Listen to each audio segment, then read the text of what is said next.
We generally view democracy as simple addition. Citizens cast ballots, votes are tallied, and the government perfectly reflects the collective will. This visualization shows the results of a landmark national election in India. On the left, the winning party received 48. The engine used in India is the first past the post system, also known as a plurality system. This diagram shows the mechanics of a single district race. The country is divided into hundreds of these local contests.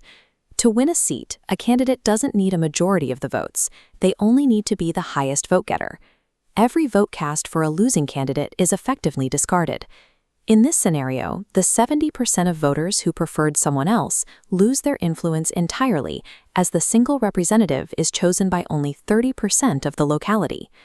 When a party consistently wins these local races with less than half the vote, those small margins are aggregated nationally. This is how a party with 48% support can end up controlling 80% of the legislature. These rules have remained the operational standard for Indian elections since the nation's founding. The system functions as a mathematical multiplier, taking a fragmented field of candidates and consolidating them into a unified legislative majority. To see the impact of that choice, we have to look at the alternative. Countries like Israel use proportional representation, a system built on a different logic. This chart shows the direct relationship between input and output in that system.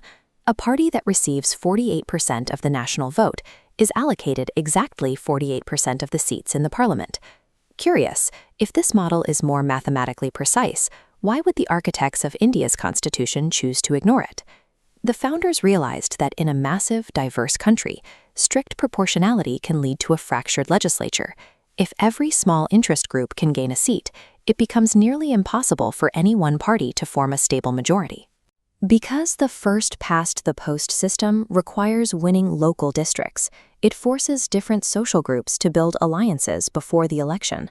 This creates a bonus for the largest party, ensuring the executive has enough legislative support to actually govern.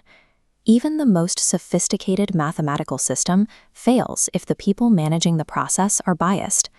Maintaining the integrity of this machinery requires a neutral umpire, the Election Commission of India. Once an election cycle begins, the commission takes full control of the administrative machinery. Their authority is so absolute, they can even postpone or halt elections if violence or intimidation threatens the accuracy of the vote. Without an autonomous body to enforce the rules, the translation engine could be weaponized by those already in power. The 48-80 paradox is the intended output of the Constitution's design. It is the result of a specific chain of events. Citizens provide the input, an independent umpire protects the flow, and the mathematical rules translate those votes into a functional government. For over 7 decades, this framework has allowed voters to peacefully change their governments at both the state and national levels. Maintaining a democracy of this scale is a feat of institutional engineering. It relies on a delicate balance of rules and the public's continued trust. Elections are more than a public ritual. They are the high-stakes execution of a mathematical blueprint where the rules dictate the political reality.